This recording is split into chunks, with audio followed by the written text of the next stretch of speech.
Meron po ako mga bossing ko na ituturo naman sa inyo pagdating sa usapin ng bawang.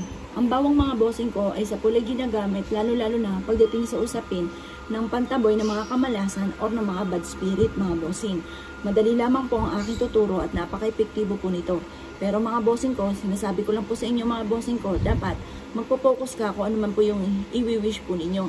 Huwag yung basta-basta na lang ibinubukas sa bibig. At huwag ka rin gagamit na sana para mabilis matupad ko naman ang inyo pong hihiliin.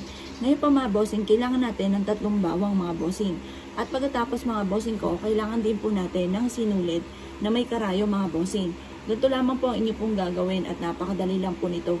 Gawin niyo po ito sa umaga ng mga bandang alas 7 ng umaga. At pagkatapos mga bossing ko, ang gagawin po ninyo, magsusuot ka lamang po mga bossing ko nitong ating sinulid. At habang sinusuot nyo ito, nakaharap ka sa gawing silangan mga bossing ko ng mga bandang alas 7 ng umaga. Masa positive ka lamang habang ginagawa nyo po ito.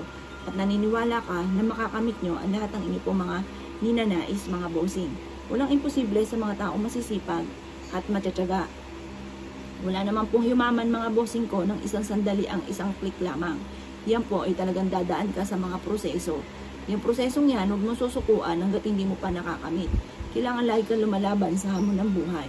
Ngayon pa mga bossing ko, isusuot lamang po natin ito dito sa butas.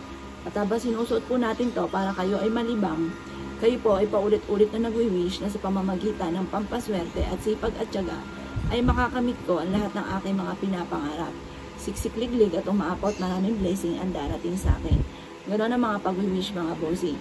Ngayon, hindi ko po siya maisuot. Teka. Masusuot din kita. Yan. Kailangan maisuot natin to kasi iba rin po yung usapin ng karayom at ng bawang. Kaya dapat ay maisuot po natin ito mga bossing. Ayun. Ha. Yan. Naisuot na natin. Ngayon pa mga bossing ko, eto na.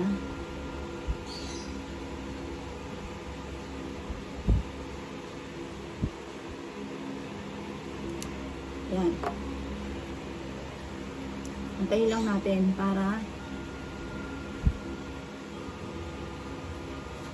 ngayon mga bossing, i-ready nyo na ang inyong mga wishes. Sabihin nyo, simula ngayon, makakamit ko lahat ng aking mga pinapangarap. Yan, siksikliglig at umaapaw at napakaraming blessing ang darating sa akin. Pwede nyo itong isabit mga bossing ko sa may main door or kaya mga bossing ko sa may kwarto ninyo o sa puno sa inyo pong harapan ng tahanan. Swerte po ito mga bossing. Iaadya ka nito kung saan lagi ikaw ay suswertein. Sabihin nyo po sa pamamagitan nito ay magiging matagumpay ako at makakamit ko ang lahat ng aking mga pinapangarap. Sa pamamagitan ng aking sipag at tiyaga at pananalig sa mahal na Panginoon ay walang imposible na ismot ko makakamta ng aking mga pinapangarap. Ganun po mga bossing ko, pag-wish huwag kang gagamit na sana, direct to the point. Magkakaroon ako na napakaraming pera. Siksikliglig at umaapot, maraming blessing ang darating sa akin. Kailanman ay hindi na ako maubusan ng pera. Ganon ang pag-wish mga bossing, huwag kang gagamit ng sana, direct to the point ang pag-wish. At mapapasin ninyo, iaadya ka naman ito kung saan lagi kayo saswertein. Gawin nyo ito ng mga bandang alas 7 ng umaga at ibibilad nyo siya hanggang alas 8 ng umaga.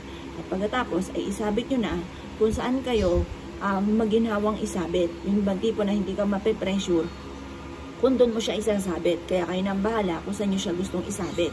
Pero sabit nyo ito, mamimili lamang kayo kung hindi sa bintana, sa pintuan, or sa harapan ng inyong tahanan na may halaman. Doon nyo lang siya isasabit mga bossing. Ang dulot nito ay swerte. Kaya kung ikaw ay gagawa ng ganito mga papamaraan, good luck po sa inyo po lahat.